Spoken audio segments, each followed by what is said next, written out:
अथ मंत्रपाठः।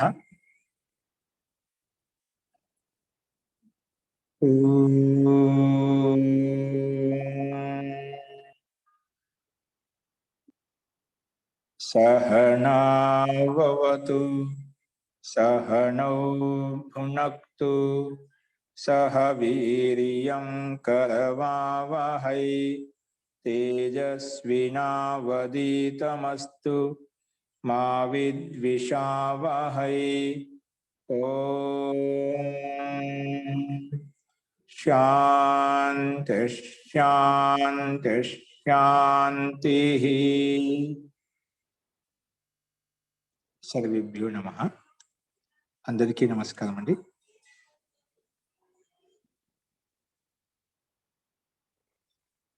మనము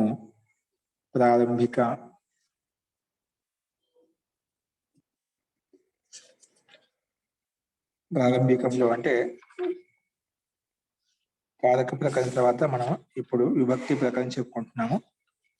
ముందుగా ప్రారంభంలో కొన్ని కారక ప్రకరణం, కర్త కర్మ కరణము చూసాము. ఇప్పుడు విభక్తి నిర్ధారించుకుని ప్రకరణ చూస్తున్నాము. విభక్తి ప్రకరణము అందులో అపాదానే పంచమి వరకు మనం చూసామండి. అపాదానే పంచమి కాబట్టి అపాదన కారకంలో పంచమి విభక్తి వస్తుంది. అపాదానం అంటే ఏమిటి అని అడిగినప్పుడు ధ్రువమపాయే అపాదానం. ఏది ధ్రువంగా స్థిరంగా ఉంటుందో, స్థిరంగా ఉన్న వస్తువు పదార్థం నుంచి ఏది వేరవుతుందో, ఎక్కడి నుంచి వేరవుతుందో దానికి అపాదానం అని పేరు. అలాంటి అపాదన కారకంలో ఏ విభక్తి వస్తుంది అంటే పంచమి విభక్తి వస్తుంది అని చెప్పి మనకి ప్రతి సూత్రం చెప్పింది. చూడండి 28వ సూత్రము అపాదానే పంచమి. ఇది మనం చూసాము. అస్తు ఇందులో ఇంతవరకు చెప్పిన దాంట్లో ఎవరికైనా సందేహం ఉందండి? ఓకే, ప్రకృతం అంశరామः. నెక్స్ట్ చూడండి, పంచమి విభక్తి యొక్క అనువృత్తి ఇక్కడ కూడా వస్తుంది. ఇంకా పంచమి విభక్తి ఎక్కడ కూడా వస్తుంది. అపాదన కథపడి పంచమి విభక్తి వస్తుంది చెప్పుకున్నాం. అంటే ఎక్కడి నుంచి వేరవుతుందో అక్కడ దానికి పంచమి విభక్తి అపాదాని పేరు. అపాదాని పేరు పెట్టిన తర్వాత అలాంటి అపాదన కథపడి ఈ సూత్రం ప్రకారం పంచమి విభక్తి నిర్ధారించబడుతుంది. ఇంకా పంచమి విభక్తి ఎక్కడ వస్తుంది అంటే కింద ఇచ్చారు. అన్యరాది తదర్థే దిక్ శబ్దాయ్ సూత్తర పదాజాహి యుక్తే. అన్యరాది తదర్థే దిక్ శబ్దాయ్ సూత్తర పదాజాహి యుక్తే. ఇది మన సూత్రం అండి. ఇదంతా ఒకే పదంగా చెప్పబడింది. ఈ మొత్తం సమస్త పదం సూత్రం అంతా కూడా ఒకే పదంగా ఒకే విభక్తిలో చెప్పబడింది. సప్తమి విభక్తి ఏకవచనంలో. అన్యరాది తదర్థే దిక్ శబ్దాయ్ సూత్తర పదాజాహి యుక్తే. ఈ మొత్తం సమస్త పదము సప్తమి విభక్తి ఏకవచనంలో ఉంది. ఇప్పుడు ఈ సమస్త పదం ఏ పదాలు ఉన్నాయని చెప్పి మనం సమాసం మాధ్యమంతో విగ్రహవాక్యం ద్వారా విడగొట్టుకుంటాం. ఏ శబ్దాలు ఉన్నాయంటే అందులో అన్యశ్చ, ఇంకా చ అంటే ఇంకా ఇంకేముంది, ఆరాత్ చ. ఆరాత్ చ ఇక్కడ స్తుత్వ సంధి జరిగింది. అన్యశ్చలో అన్య ప్లస్ చ ఇక్కడ స్తుత్వ సంధి జరిగింది. ఆరాత్ చ కూడా ఇక్కడ స్తుత్వ సంధి జరిగింది.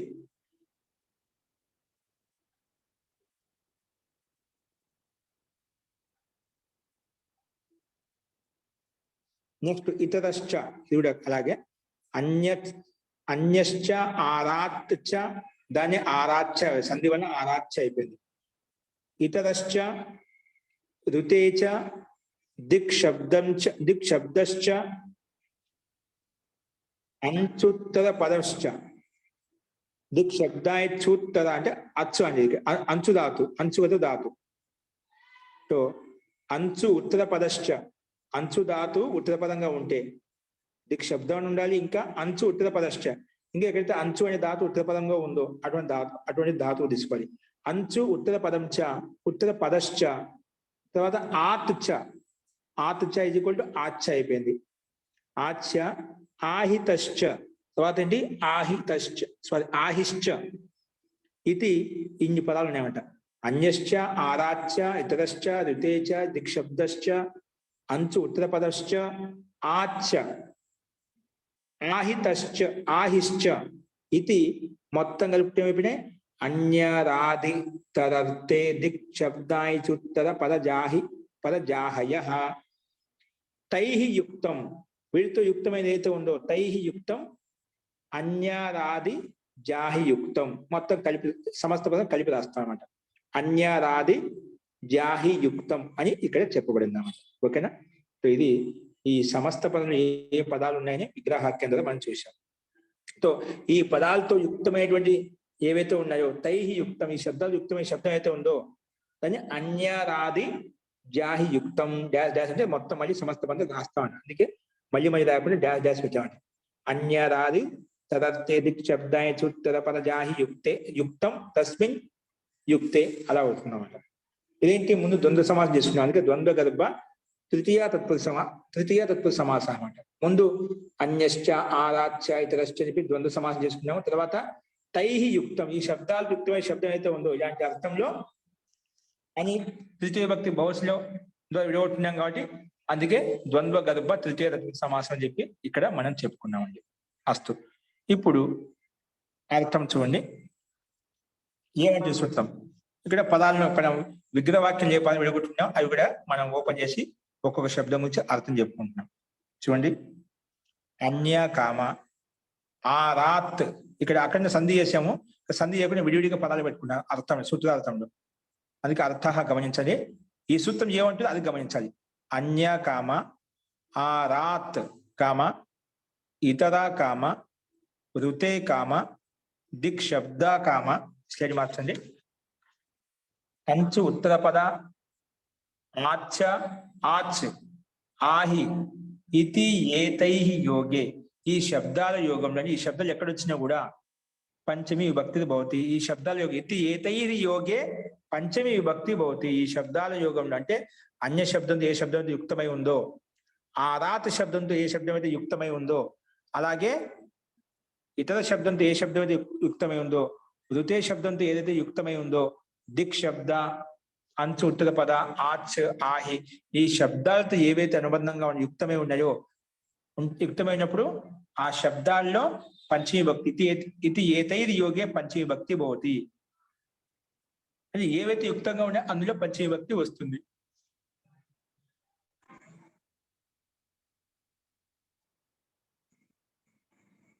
పంచమీ భక్తి వస్తుంది ఇక్కడ చెప్పబడిందండి. ఓకేనా? సో అన్య ఆరాత్ ఇతర ఋతే దిక్షబ్ద అంచు ఉత్తర పద ఆచ్ ప్రత్యాంత, ఇది ఆచ్ ప్రత్యాంతం అండి. ఆచ్ ప్రత్యాంతం కానీ ఆహి ప్రత్యాంతం కానీ, లాస్ట్ లో ఆచ్ ఆహి ఉన్నాయి కదా, ఆచ్ ఆహి అంటే అచ్ ప్రత్యాంతం లేదా ఆచ్ ప్రత్యాంతం లేదా ఆహి ప్రత్యాంతం. ఈ శబ్దాల యోగంలో పంచమీ భక్తి వస్తుంది అన్నమాట. ఈ శబ్దం ఏమొస్తుంది? పంచమీ. అంటే ఈ శబ్దాలతో ఏవైతే అనుబంధంగా ఉంటాయో అక్కడ ఆ శబ్దంలో పంచమీ భక్తి పెట్టుకోవాలి అని ఈ సూత్రం చెప్పింది అన్నమాట. చూడు, ఆ శబ్దాలతో పంచమీ వేరే శబ్దం ఏది యుక్తమై ఉంది ఇక్కడ ఉదాహరణ ఇచ్చారు, అవి చూడండి, గమనించండి. చూడు, మీకు కనిపిస్తున్నాయి పైన. ఆచ్ ఆహి ఇది ఏతైహి యోగే, స్లైడ్ మీద చూడండి, పంచమి విభక్తి భవతి, పంచమి విభక్తి వస్తుంది. ఉదాహరణ ఏంటివి? అన్యో దేవదత్తాత్ అంటే దేవదత్తాత్ అన్య అంటే దేవదత్త కంటే అన్యమైన వాడు అంటే భిన్నమైన వాడు. అన్య అనే శబ్దంలో ఏమొచ్చింది? పంచవిభక్తి వచ్చిందా? దేవదత్తాత్ అన్య అంటే ఇది దేవదత్త అనే శబ్దంతో యుక్తమై ఉందన్నమాట. అన్య శబ్దము అన్య ఎవరి దృష్టిలో అన్య అంటే నువ్వు కాకుండా వేరే వాళ్ళు అనే అర్థంలో. కాబట్టి అన్య అనే శబ్దం దేవదత్త అనే శబ్దం యుక్తమైంది కాబట్టి ఆ శబ్దంలో పంచమి భక్తి పెట్టుకున్నాం. దేవదత్తాత్ అన్య అంటే దేవదత్తుడి కంటే అన్య వేరే వాడు అని అర్థం చేసుకోవాలి. అలాగే అన్య ఇతి అర్థగ్రహణం, అన్య ఇది ఇక్కడ అర్థగ్రహణం తీసుకోవాలి అన్నమాట.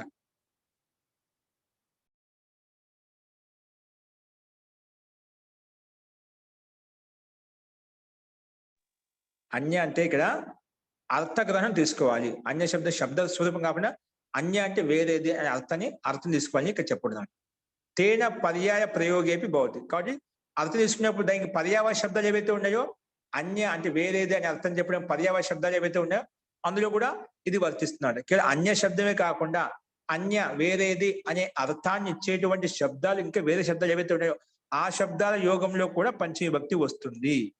అందుకే తేన పర్యాయ ప్రయోగే, పర్యాయ శబ్దాలు ఏవైతే వాటి యొక్క ప్రయోగంలో కూడా పంచమీ భక్తి వస్తుంది అని దీని యొక్క తాత్పర్యం. అందుకే ఉదాహరించాడు భిన్నో దేవదత్తాడు. అన్య భిన్న రెండు పర్యావరణ శబ్దాలు. దేవత కంటే భిన్నమైన వాడు, దేవత కంటే అన్యమైన వాడు అంటే వేరే వాడు. ఈ పర్యావరణ శబ్దమా? ఇది పర్యావరణ శబ్దం వచ్చినా కూడా దాని యోగంలో పంచమీ భక్తి వస్తుంది. కేవలం సూత్రంలో ఇచ్చిన అన్య శబ్దమే కాకుండా ఆ అన్య శబ్దానికి ఏదైతే అర్థం ఉందో అలాంటి అర్థాన్ని ఇచ్చేటువంటి వేరే శబ్దాలు ఏవైతే ఉన్నాయో ఆ శబ్దాల్లో కూడా పంచమీ భక్తి వస్తుంది అని చెప్పడం కోసం ఇక్కడ ఈ రకం చెప్పబడింది. అందుకే భిన్నో దేవదత్తాత్, అన్యో దేవదత్తాత్, అర్థాంతరం దేవదత్తాత్, అర్థాంతరం దేవదత్తాత్, అర్థాంతరం దేవదత్తాత్, ఆరాత్ యజ్ఞదత్. ఇక్కడ ఆరాత్ శబ్దం వచ్చింది. ఆరాత్ యజ్ఞదత్తాత్, ఆరాత్ దగ్గర, యజ్ఞదత్తాత్ దగ్గర నుండి అని అర్థం వస్తుంది. ఆరాత్ యజ్ఞదత్తాత్. ఇక్కడ అన్నిట్లో యజ్ఞదత్త అంటే ఆరాత్ శబ్ద యోగంలో యజ్ఞదత్తాత్ అనే శబ్దానికి పంచమీ భక్తి వచ్చింది. అన్యరాది అదేవిధంగా ఇతర శబ్దం యోగంలో పంచమీ భక్తి. ఇతరో దేవదత్తాత్, ఇతర శబ్ద యోగంలో దేవదత్తాత్ ఇక్కడ పంచమీ భక్తి వచ్చింది. ఋతే యజ్ఞదత్తాత్, ఋతే శబ్ద యోగంలో ఋతే అనే శబ్దయోగంలో యజ్ఞదత్త అనే శబ్దంలో పంచమీ భక్తి వచ్చింది. ఋతే యజ్ఞదత్తాత్ అంటే యజ్ఞదత్తులు లేకుండా. పూర్వో గ్రామాత్, ఇక పూర్వ శబ్ద యోగంలో పంచమీ భక్తి. పూర్వో గ్రామాత్, పూర్వో గ్రామాత్ పర్వతః, పూర్వో గ్రామాత్ పర్వతః, ఉత్తరో గ్రామాత్ పర్వతః. ఇక్కడ గ్రామాత్ ఇక్కడ పంచమీ భక్తి వచ్చిందన్నమాట. అంటే ఉత్తర శబ్దంతో పూర్వ శబ్దంతో ఏది యుక్తమై ఉందో, ఏదంతా శబ్దం యుక్తమై ఉందో అలాంటి యుక్తమైన శబ్దంలో పంచమీ భక్తి వస్తుంది. పూర్వో గ్రీష్మాత్ వసంతః అంటే గ్రీష్మ ఋతువుకి పూర్వం వస్తుంది వసంత ఋతువు ఉంటుందన్నమాట.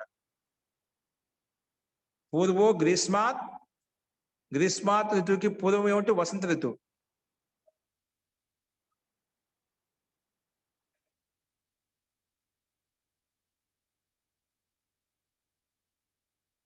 వసంతానికి ముందు వస్తుందండి ఇది. గ్రీష్మ ఋతువు కంటే ముందు వస్తుంది వసంతం.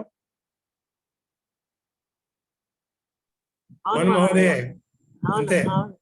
గ్రీష్మ ఋతువు ముందే వసంత ఋతువు. కరెక్టే. వసంత ఋతువు ఏప్రిల్లో వచ్చేస్తుంది. చైత్రమాసం ఫస్ట్ వసంత ఋతువేనండి, తర్వాత గ్రీష్మ ఋతువు. ఇప్పుడు గ్రీష్మ ఋతువే. మే నెల వినిపిస్తుంది. వినిపిస్తాను మహోదయ. గ్రీష్మ ఋతువు ముందు వస్తుందా వసంత ఋతువు ముందు వస్తుందా? వసంత ఋతువు ముందు వస్తుందండి. మనకి ఉగాది చైత్రము వైశాఖము వసంత ఋతువు, జ్యేష్ఠ ఆషాఢాలేమో గ్రీష్మ ఋతువు, శ్రావణ భాద్రపదాలేమో వర్ష ఋతువు. ఇప్పుడు గ్రీష్మ ఋతువు ఆషాఢ మాసం అయిపోయేదాకా. భాద్రపదంలో శ్రావణ భాద్రపదం వర్ష ఋతువు. జీ ఓకే. అందుకే గ్రీష్మాత్ పూర్వం వసంతః. ఓకేనా? అలాగే గ్రామాత్ పూర్వో పర్వత, గ్రామానికి పూర్వం పర్వతము. ఉత్తరో గ్రామాత్ ఉత్తరానికి పర్వతము. అలాగే ఉదాహరణ ఇచ్చారు. అలాగే అంచు ఉత్తర పదే అంటే అంచుదాత్ ఉత్తర పదం ఉండే శబ్దని ప్రాక్ గ్రామాత్. ఇక్కడ ప్రాక్ అనే శబ్దం ఉందండి. ఇక్కడ ప్రత్యక్ గ్రామాత్, ప్రత్యక్ శబ్దంలో ఇక్కడ ప్రత్యక్షలో అంచుదాతు వచ్చింది, ప్రత్యక్ష శబ్దం తయారైంది. ప్రాక్ కూడా అంచుదాతులో ప్రాక్ శబ్దం తయారనమాట. కాబట్టి ప్రాక్ శబ్ద యోగంలో గ్రామాతులో పంచమీ భక్తి వచ్చింది. అంచు ఉత్తర పదే. కాబట్టి ఇక్కడ ఉత్తర పదంగా ఉంది కాబట్టి ఇక్కడ అంచుదాతు ఉంది కాబట్టి పంచమీ భక్తి వచ్చింది. ఆ శబ్ద యోగంలో పంచమీ భక్తి పెట్టినమాట. అలాగే ఆచ్ ప్రత్యార్థం దక్షిణాత్ గ్రామాత్, ఉత్తర గ్రామాత్. ఇక్కడ దక్షిణ శబ్ద యోగంలో పంచమి, ఉత్తర శబ్ద యోగంలో గ్రామాతులో పంచమి. ఆహి దక్షిణాహి, ఇక్కడ దక్షిణ శబ్దంలో ఆహి ప్రత్యయం కలిపాం, దక్షిణాహి. అలాగే దక్షిణాహి గ్రామాత్, ఉత్తరాహి గ్రామాత్. ఈ ప్రత్యాన శబ్దం వచ్చినప్పుడు కూడా అక్కడ కూడా పంచమి భక్తి వస్తుంది. గ్రామాత్, ఉత్తరాహి గ్రామాత్, దక్షిణాహి గ్రామాత్. ఈ రకంగా ఈ శబ్దాల యోగంలో సూత్రంలో ఏవైతే చెప్పి అన్య ఆరాత్ ఇతర ఋతే దిక్ శబ్దం దిశావా శబ్దం. దిక్ శబ్దం చెప్పారా? దిశావా శబ్దానికి ఇవన్నీ ఇచ్చామట. ఏమి ఇచ్చారు? పూర్వో గ్రామాత్ పర్వత, ఉత్తరో గ్రామాత్ పర్వత, పూర్వో గ్రీష్మాత్ వసంత, ప్రాక్ గ్రామాత్, ప్రత్యక్ గ్రామాత్. ఇవన్నీకేంటి? దిక్కువా శబ్దం, దిశావా శబ్దం అన్నమాట. దిశావా శబ్దం కింద ఇవన్నీ తీసుకుంటాం. కాబట్టి ఇవి మనకు అన్య, ఆరాత, ఇతర, ఋతే, దిక్ శబ్దాల గురించి చెప్పుకున్నాం. అంచు ఉత్తర పద, అంచు ఉత్తర పదానికి చెప్పుకున్నాం ప్రాక్ గ్రామాలు, ప్రత్యేక గ్రామాలు. ఆచ్ ప్రత్యయానికి దక్షిణ గ్రామాలు, ఉత్తర గ్రామాలు. అలాగే దక్షిణాహి గ్రామాలు, ఉత్తరాహి గ్రామాలు. ఇక్కడ ఆహి ప్రత్యయం వచ్చింది. దక్షిణాహిలో ఆహి ప్రత్యయం, ఉత్తరాహిలో ఆహి ప్రత్యయం. ఈ ప్రత్యాంత యోగంలో గ్రామాత్ పంచమీ భక్తి వచ్చింది. అది మనం ఇక్కడ చూసామండి. అస్తు, ఇది దీని యొక్క తాత్పర్యం. ఈ శబ్దాల యోగంలో పంచమీ భక్తి వస్తుంది అని మనం చూసాం. మహోదయ, ఇక్కడ ఆరాత్ అంటే దూర యా సమీపాన్ని ఇచ్చాడు. రెండు తీసుకోవచ్చు, రెండు తీసుకోవచ్చు. ఆరాత్ దగ్గరగా దూరం, రెండు సందర్భం బట్టి ఎక్కడ ఏ విధంగా కావాలో అలా కలిసి ఆరాధన దగ్గరగా దూరం రెండు వస్తాయి. ఓకేనా? ఓకే మహోదయ. నెక్స్ట్ చూడండి. ఇప్పుడు ఈ శబ్దాలు గుర్తుపెట్టుకో. ఈ శబ్దాల యోగం పంచమీ భక్తి వస్తుంది. అన్నిట్లో అదే విధంగా చూసామని. ఇక్కడ అంచు ధాతు చేత ప్రత్యేక శబ్దం ఎలా కాదు కొంచెం కింద చూపించాడు. ఇక్కడ చూడండి, స్లైడ్ మార్చండి. కింద ఇచ్చాడు ప్రా ప్లస్ ప్రతి. ప్రా ప్రతి ఉపసర్గని, ప్రా ఉపసర్గం కానీ ప్రతి ఉపసర్గం కానీ. అంచు ధాతులకు ముందు ప్రా ప్రతి ఉపసర్గాలు ఇవి. ఓకేనా? తో ఈ ప్రా ఉపసర్గంలో ఉన్నటువంటి, ప్రతి ఉపసర్గంలో ఉన్నటువంటి అంచుధాతు ఏదైతే ఉందో, ఏముంది? అంచుధాతు ఏదైతే ఉందో ఆ ధాతు చేత రిత్విక్, దద్రిక్, శ్రక్తి, గుష్ణి, గంచు అనే సూత్రం ప్రకారంగా పూర్తిగా ఇంకా ఉన్నది. ఈ సూత్రం ప్రకారంగా 3, 2, 40, 59 సూత్రం ప్రకారం రిత్విక్, దద్రిక్, శ్రక్తి, గుష్ణి, గంచు అనే సూత్రం ఒకటి ఉంది. ఆ సూత్రం ప్రకారం క్విన్ ప్రత్యయం వస్తుంది. ఏమొస్తుంది? అంచు ధాతుకి పక్కన క్విన్ ప్రత్యయం వస్తుంది. ప్రా ఉపసర్గం కానీ ప్రతి ఉపసర్గం ఉండాలి. ఎవరికి ముందు ఉండాలి? ప్రా ప్రతి ఉపసర్గాలు అంచు, ఐంచు, ఐంచు ధాతుకి ముందు ఉండాలి. ఏదో ఒకటి ఉండాలి, రెండు కాదు. కొంచెం వేరే రెండు కూడా ఉండొచ్చు. ఇక్కడ మనకి ఒక్కటి తీసుకున్నాం వేరు వేరుగా.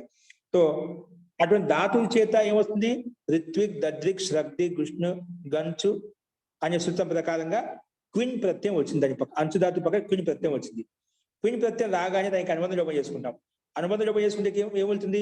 కేవలం నకారం వెళ్ళిపోతుంది, హలంత్యం, కకారం వెళ్ళిపోతుంది, యసక్వ తదితే కేవలం మధ్యలో వి ఉంటుంది.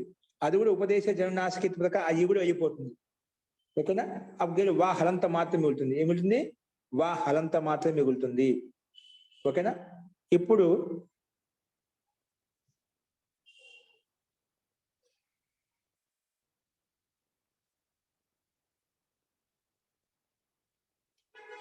వా హలంత మాత్రం మిగిలింది చెప్పాను. ఇప్పుడు ఇక్కడ అస్య, అస్తాతి, అస్తాతి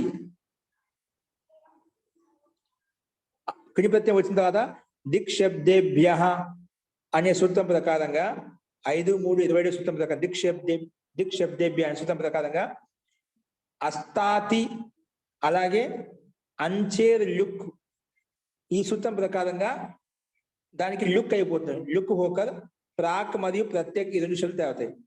అంటే అంచు ధాతు పక్కన అస్తాతి తథా అంచేర్ లుక్ అనే సూత్రం ప్రకారంగా ప్రాక్ ప్రత్యేక శబ్దాలు ఇక్కడ దాని పక్కన వచ్చినట్టు కిడి ప్రత్యయం అయితే ఉందో ఆ లుక్ అయిపోతుంది అన్నమాట.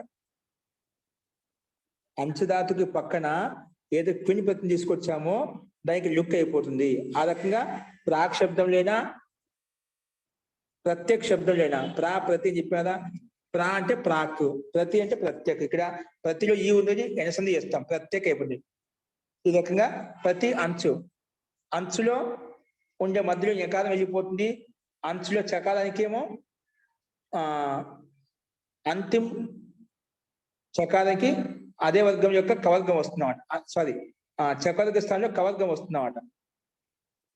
కవర్గం వచ్చినప్పుడు ప్రాక్ అనే రూపం మనకు సిద్ధిస్తుందన్నమాట. ఏమొస్తుంది? ప్రాక్ అనే రూపం మనకు సిద్ధిస్తుందన్నమాట. ఇక్కడ అదే ఇచ్చానమాట. అంచేర్ లుక్ అనే సూత్రం ప్రకారంగా ఆ ప్రా ఉపసర్గం ఉన్నటువంటి అంచుధాతు పక్కన ఏదైతే క్విని ప్రత్యయం తీసుకొచ్చామో దానికి లుక్ చేస్తాము. తర్వాత ఆ ప్రత్యయం పక్కన ఉండగానే మధ్యలో ఉండే యకారం వెళ్ళిపోతుంది. అలాగే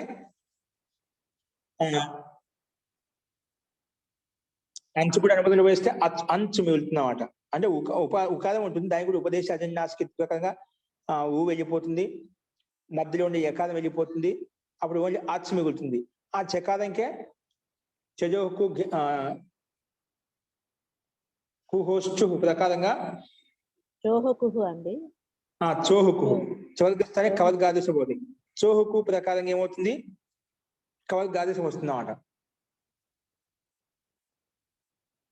కవర్గం వచ్చినప్పుడు చివర్గానికి మొదటి స్థానంలో కవర్గం యొక్క మొదటి అక్షరం వస్తుంది.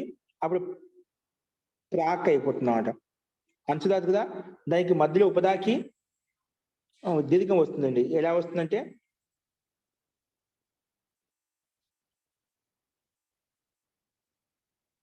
ప్రత్యక్ కదా, ప్రత్యక్ ప్రాక్ దీర్ఘం అవసరం లేదు.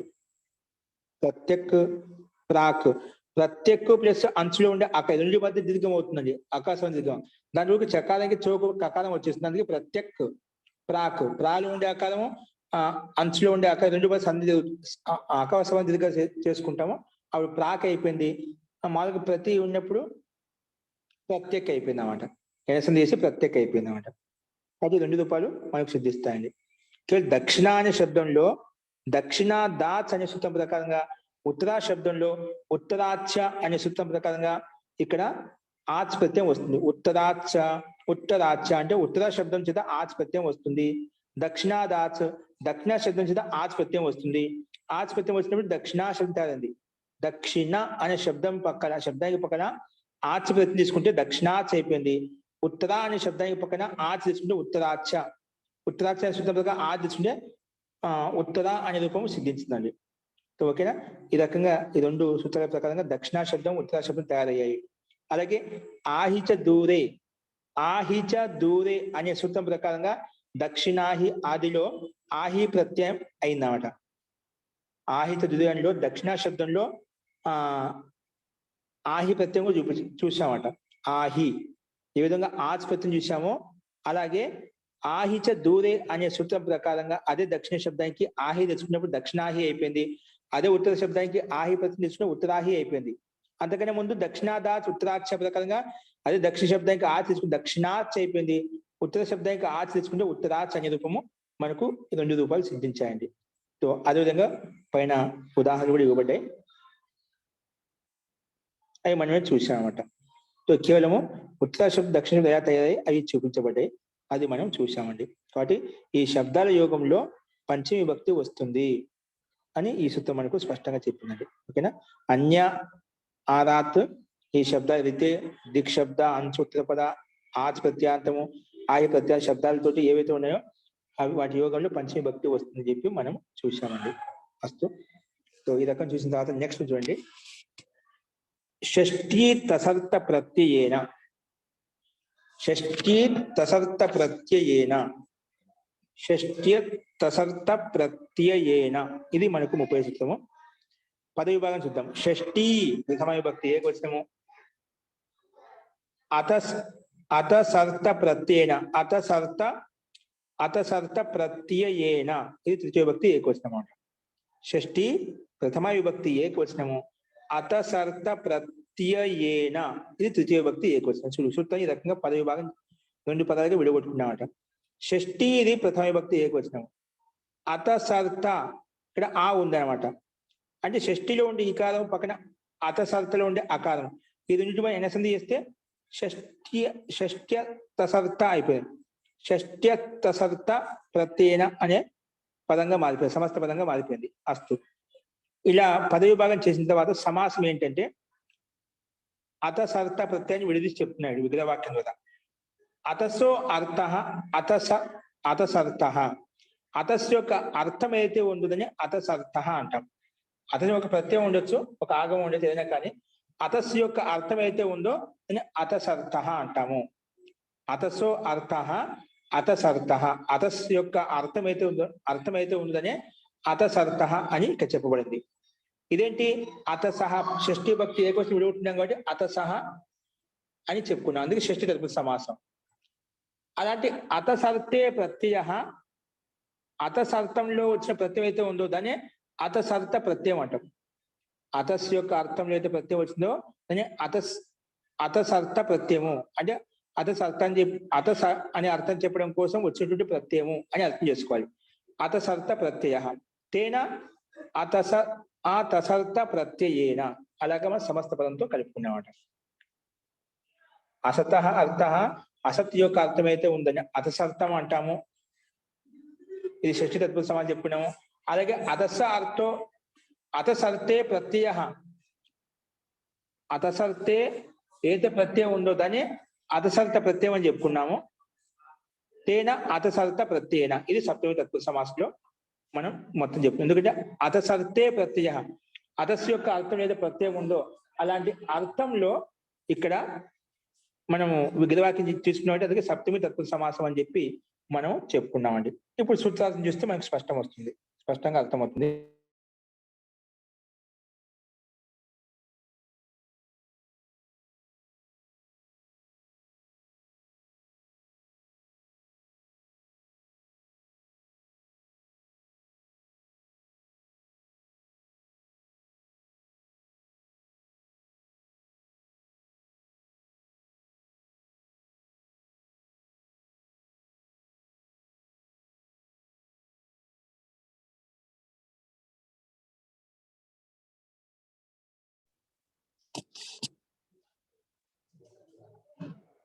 అస్తు.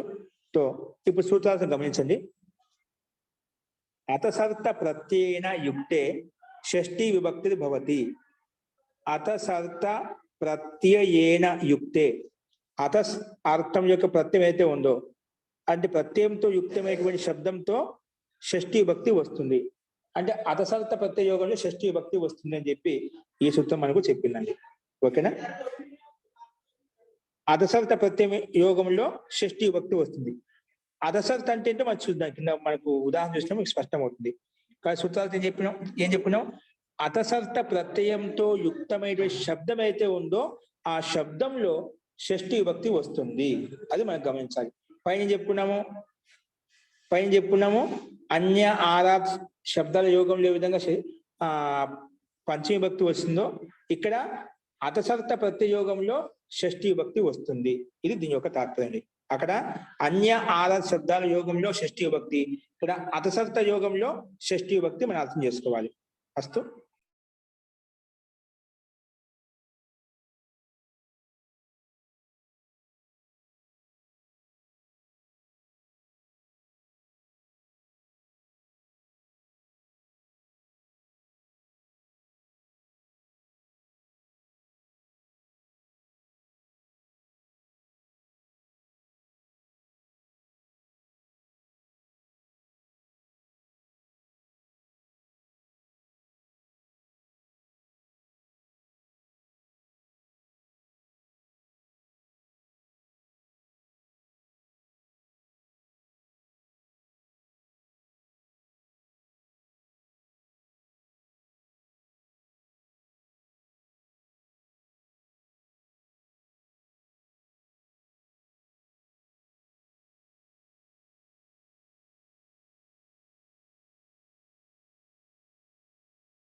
క్షమ్యత. అస్తు. ఇక్కడ ఉదాహరణ దక్షిణతో గ్రామస్య, ఉత్తరతో గ్రామస్య, పురో గ్రామస్య, పురస్తాత్ గ్రామస్య, ఉపరి గ్రామస్య, ఉపరిష్టాత్ గ్రామస్య. ఇక్కడ దక్షిణతలో ఈ దక్షిణత శబ్దం ఎలా తయారైంది? అతస్ ప్రత్యయం వచ్చినప్పుడు తయారైంది అన్నమాట.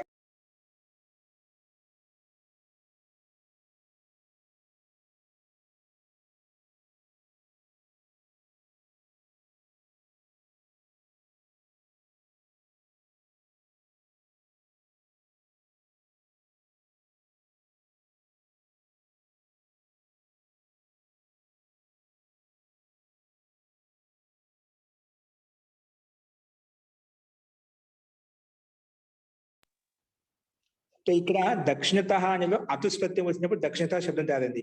అలాగే ఉత్తరతలో కూడా అతుస్పత్యం తీసుకున్నా అది అతుస్పత్యం అన్నమాట. ఇక్కడ అతసర్త అంటే ఏంటండి? అతుస్పత్యం అన్నమాట. దాని అతసర్త అంటే అర్థం ఏదైతే ఉందో ఆ ప్రత్యయంతో తయారైన శబ్దం అయితే ఉందో ఆ శబ్ద యోగంలో షష్ఠీ విభక్తి వస్తుంది అని ఇక్కడ చెప్పబడింది అన్నమాట. కాబట్టి ఇక్కడ దక్షిణత అనే శబ్ద యోగంలో గ్రామస్య అనే శబ్ద షష్ఠీ భక్తి వచ్చింది. ఉత్తరత అనే అతసర్త ప్రత్యయ యోగంలో గ్రామస్య షష్ఠీ భక్తి వచ్చింది. అలాగే పురః ఇప్పుడు అతసర్త ప్రత్యయం అంటే దాంట్లో ఆ అధికారంలో ఉండే ప్రత్యయాలు ఏమైనా కావచ్చు. పురః శబ్దం అదే విధంగా వచ్చింది. ఇది అతసర్త ప్రత్యయం అన్నమాట. అతసర్త ప్రత్యయ యోగంలో ఉంది కాబట్టి పురః శబ్దం కూడా అందుకే దాని యోగంలో గ్రామ షష్ఠీ భక్తి వచ్చాయి. అన్నిట్లో లేదు పురస్థాత్ ఉపది ఇవన్నీ కూడా ఉపదిష్టాత్ ఇవన్నీ అతసర్త ప్రత్యయం అన్నమాట. అందుకే అతసహ అర్థ అతసర్త అని చెప్పుకున్నామట. ఓకేనా?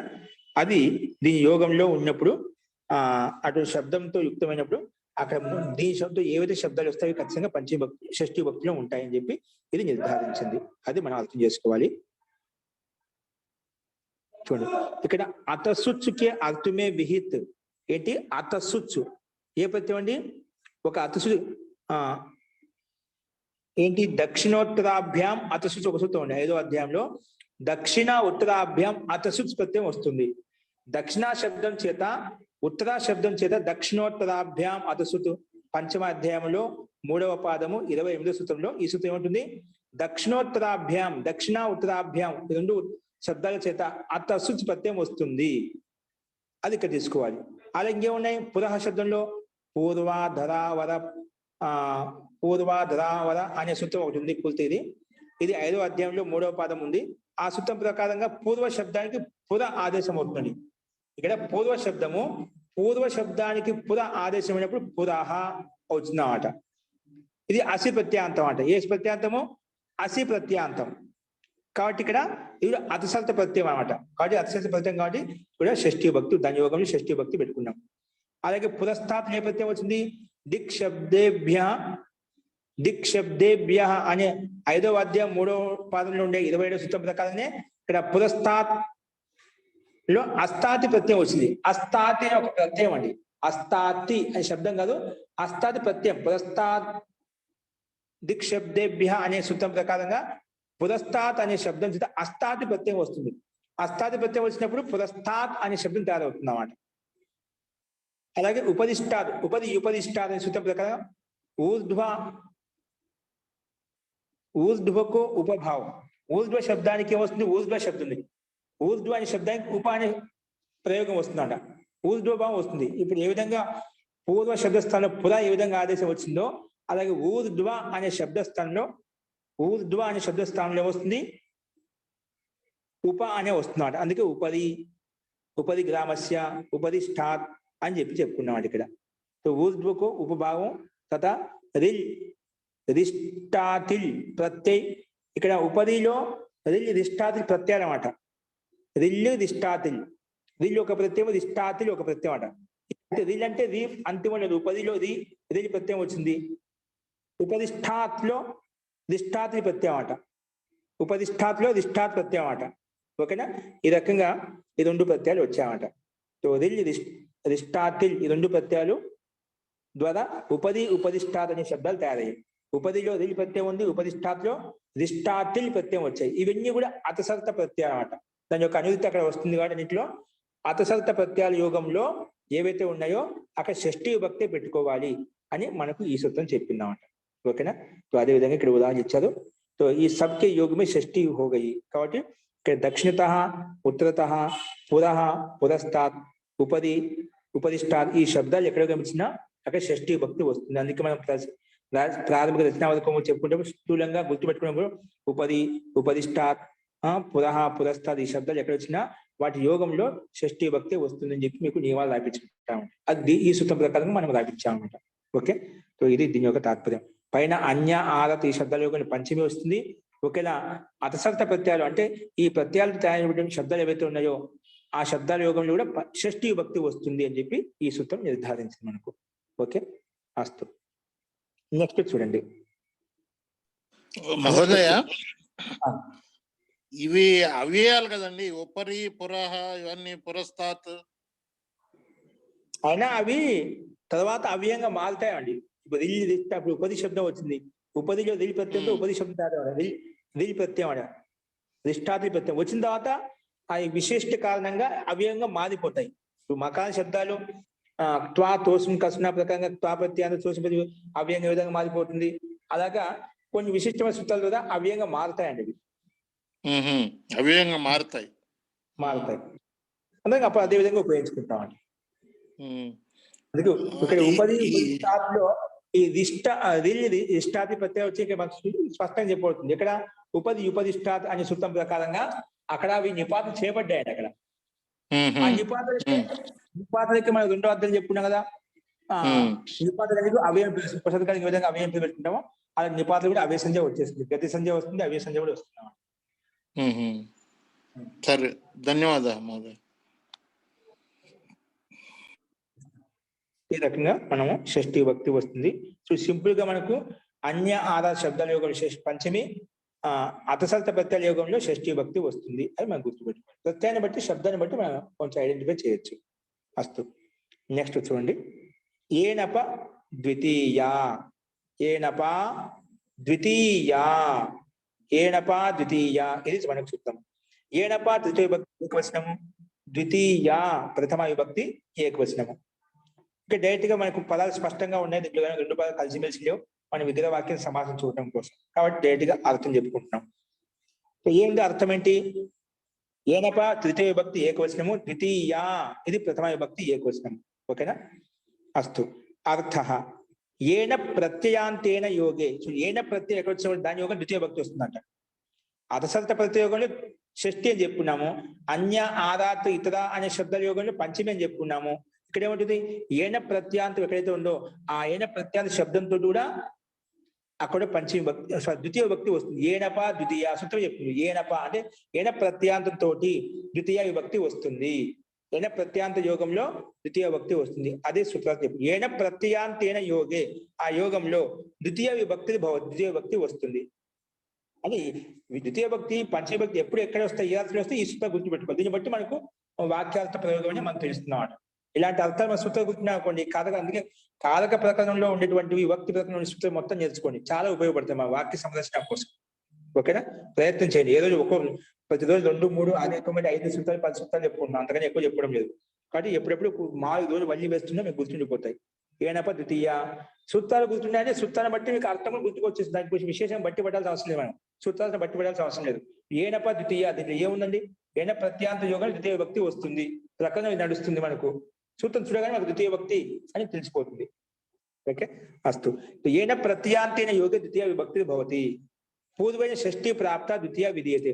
పూర్వస్థం ప్రకారం ఇక్కడ కూడా ద్వితీయ విభక్తి షష్ఠి ప్రాప్తం అవుతుంటే ఈ ద్వితీయ విభక్తి అవుతుంది ఏన ప్రత్యాంతంతో మాత్రం అని చెప్పి ఇది నిర్ధారించినాడు. దానికి అపవాసితం ఇది. పూర్వం ఎందుకు వచ్చింది? ఇది ఇది తసర్త ప్రత్యయంలో వస్తుందండి. ఏన ప్రత్యయం అనేది ఇది తసర్త ప్రత్యయోగంలో వస్తుంది, అతసర్త ప్రత్యయోగంలో వస్తుంది. అతసర్త ప్రత్యయోగంలో వచ్చినప్పుడు పై సూత్రం ప్రకారం షష్ఠి విభక్తి రావాలి.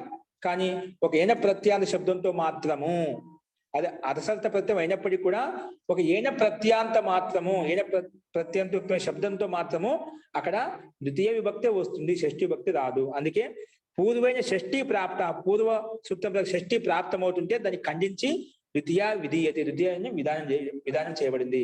కాబట్టి మహాత్పాన్ని ఆ షష్ఠి విభక్తి ప్రాప్తం అంటే ద్వితీయ విభక్తి విధానం చేశారు, అందుకే విడిగా చెప్పుకున్నాం. అస్తు. అదేవిధంగా ఉదాహరించారు. దక్షిణేన గ్రామం, ఉత్తరైన గ్రామం, దక్షిణేన, ఇక్కడ ఏన ప్రత్యాంతం దక్షిణ శబ్దాన్ని, ఏన దక్షిణ శబ్దంలో ఏన ప్రత్యాంత శబ్దం అట. ఏన ప్రత్యాంతం తోటి వస్తుంది, ద్వితీయ విభక్తి వస్తుంది. దక్షిణేన అనే ఏన ప్రత్యాంతం తోటి ఏన ఉంది, దక్షిణేన ఏనప్పుడు ఏమొస్తుంది, అనుబంధంలో ఏన మిగులుతుందని, అందుకే దక్షిణేన ఉత్తరేణ ఏన ఉంది. అలా ఏన ప్రత్యాంతాలతో వస్తుంది, ఏన ప్రత్యాంతాల యోగే ద్వితీయ విభక్తి పోతుంది. అందుకే దక్షిణేన గ్రామం, ఉత్తరైన గ్రామం, గ్రామం ద్వితీయ విభక్తి కనిపిస్తుంది మనకు. ఓకే, సో ఏన బయట సూత్రం ఏంటి? ఇక్కడ ఏన బణ్యతరస్యామ దూరే, ఏన బణ్యతరస్యామ దూరే 5వ అధ్యాయం 3వ పాదము 35 సూత్రంలో ఈ సూత్రం చెప్పబడింది. ఏన ప్రత్యేక విధానం అంటే ఈ సూత్రం ప్రకారం ఏన అన్యతరస్యామ దూరే అనే సూత్రం ప్రకారంగా ఇంకా ఉంది ఇక్కడ. ఆ సూత్రం ప్రకారంగా ఏన ప్రత్యాంత విధానం చేయబడింది అన్నమాట. ఇప్పుడు దక్షిణోత్తరాభ్యాం దక్షిణ శబ్దం చేత ఉత్తర శబ్దం ఏ విధంగా అతసుత్ ప్రత్యయం వచ్చిందో అలాగే ఇక్కడ కూడా ఏన ప్రత్యాంతం వచ్చింది. ఏమొచ్చింది? ఏన ప్రత్యయం తీసుకొచ్చామట. దక్షిణ శబ్దం చోటి ఏన ప్రత్యయం తీసుకొచ్చాం. అలాగే ఏన ప్రత్యాంత శబ్దం యోగంలో ద్వితీయ భక్తి వస్తుంది. సూత్రం ఎలా వచ్చింది? ఏన ప్రత్యాంతం అంటే ఏన బణ్య తరస్యాం అదూరే అనే సూత్రం ప్రకారంగా ఏన ప్రత్యయం వచ్చింది విధానం చేయబడింది. ఇప్పుడు ఏనపు కూడా అతిశబ్ద ప్రత్యయం కావడం వలన పూర్వ సూత్రం ప్రకారంగా ప్రాప్తం అవుతుంటే ఈ సూత్రం వచ్చేసి ద్వితీయ భక్తి వస్తుందని చెప్పి ఇది నిర్ధారించిందండి. ద్వితీయ భక్తి మాత్రమే వస్తుందని చెప్పి ఈ సూత్రం నిర్ధారించింది. ఓకేనా? అది మనం ఇక్కడ అర్థం చేసుకోవాలి. అస్తు. ఇది కూడా స్పష్టంగా ఉంది, మీకు అర్థమైనప్పుడు. దక్షిణేన గ్రామం అంటే గ్రామ్సే దక్షిణ్, గ్రామ్సే దక్షిణ్. ఉత్తరైన గ్రామం, ఉత్తరతో దక్షిణ గ్రామం అంటే దక్షిణ దిశలో గ్రామానికి దక్షిణ దిశలో, ఉత్తరైన గ్రామం, ఉత్తరానికి దక్షిణ దిశ, గ్రామానికి ఉత్తర దిశలో, అలాగా మనం అర్థాలు తీసుకోవచ్చు.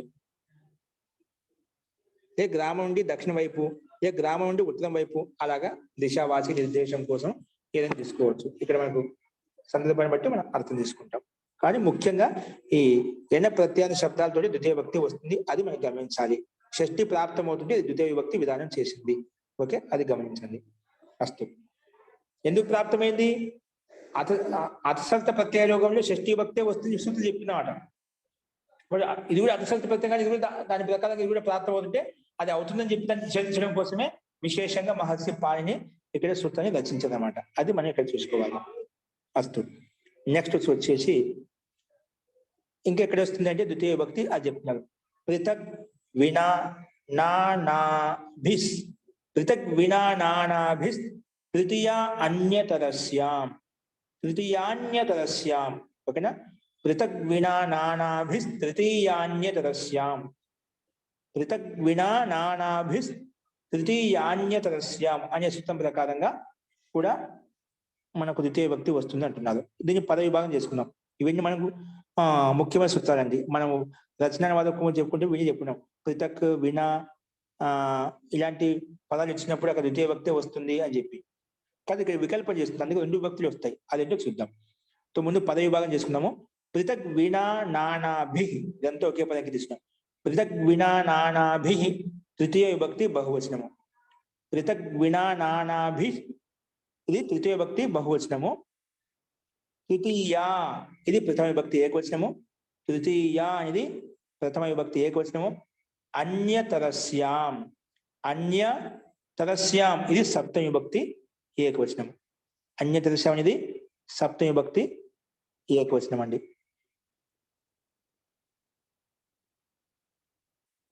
ఈ రకంగా ఈ సూత్రాన్ని మూడు పదాలుగా, మూడు శబ్దాలుగా, మూడు పదాలుగా పద విభాగం చేసుకున్నాం, విభక్తిని గుర్తించాం. అస్తు. సమాసం చూడండి. పృథక్ వినా నానాభిస్ అంటే ఏమిటి, దాన్ని ఇంకా విడదీసి చెప్పుకుంటున్నాం. ఏ పదాలు ఉన్నాయి దాంట్లో అంటే పృథక్ వినా నానాభిస్ అనే మొట్టమొదటి పదం తృతీయ విభక్తి బహువచనంలో విడగొట్టుకున్నాం కదా.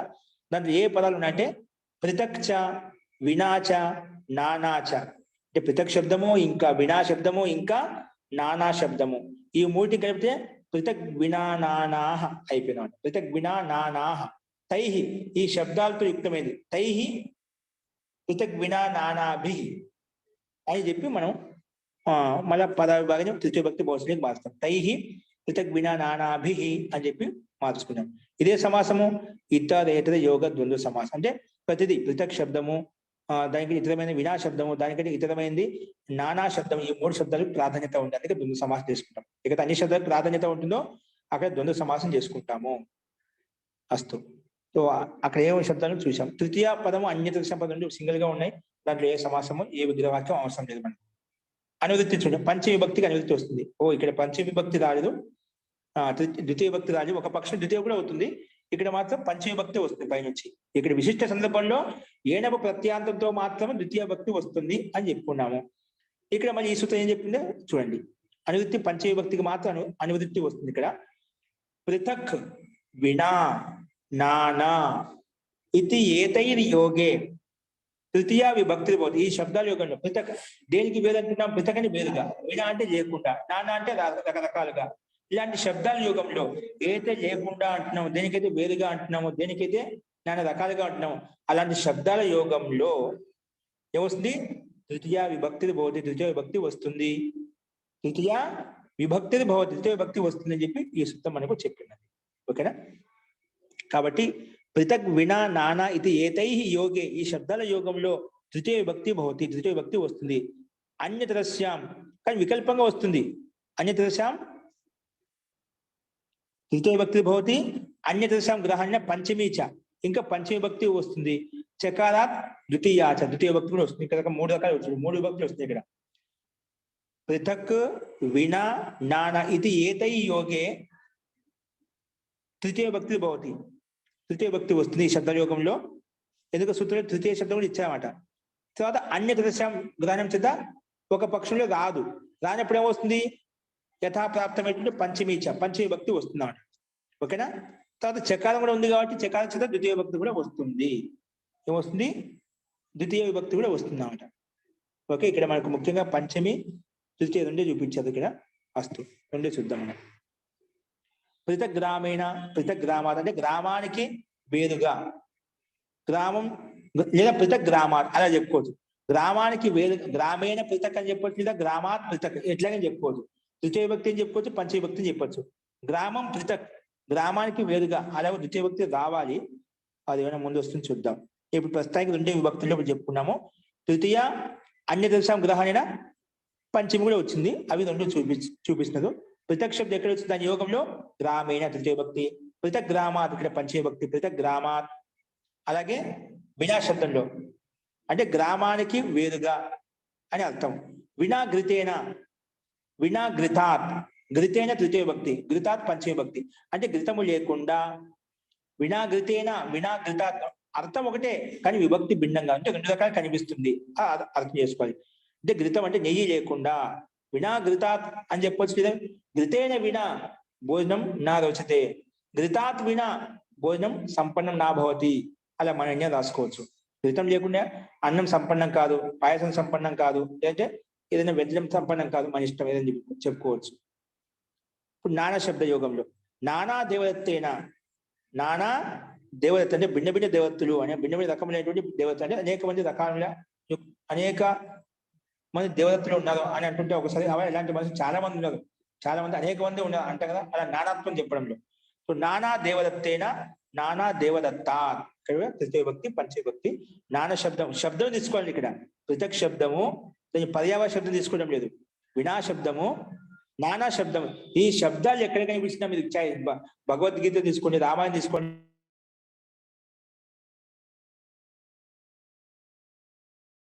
మూడు శబ్దాలు ఎక్కడ వచ్చినా అక్కడ ఖచ్చితంగా తృతీయ విభక్తే వస్తుంది లేదా పంచమ విభక్తే ఉంటుంది. ఇది మటుకు అటల్ సిద్ధాంతం అంట. ఓకేనా? కాబట్టి ఈ సూత్రం మనం గుర్తుపెట్టుకున్నాం అనుకోండి, ఈ శబ్దాలు ఎక్కడ వచ్చిన దాని ముందు ఖచ్చితంగా తృతీయ విభక్తి లేదా పంచమ విభక్తి మనకు కనిపిస్తుంది. అది మనం ఉదాహరణ చూసాం. అస్తు, నెక్స్ట్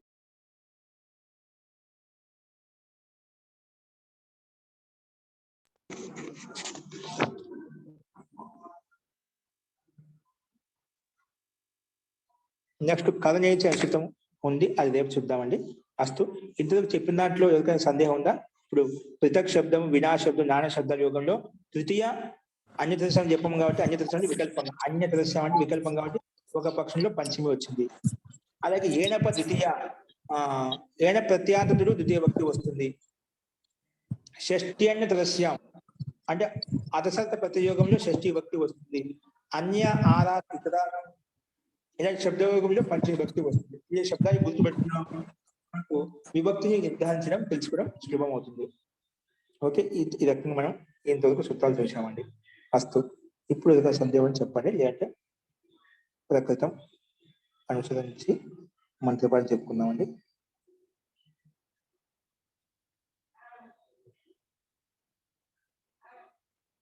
అస్తు తర్హి మంత్రపాఠః.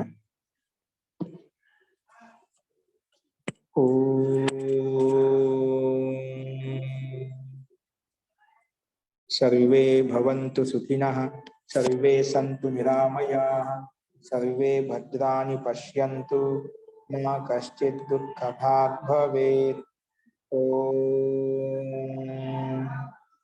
శాంతి శాంతి శాంతి. సర్వేభ్యో నమః. అందరికీ నమస్కారం అండి. నమస్తే ఓం ఆచార్య. నమస్తే, ధన్యవాదాలు ఆచార్య.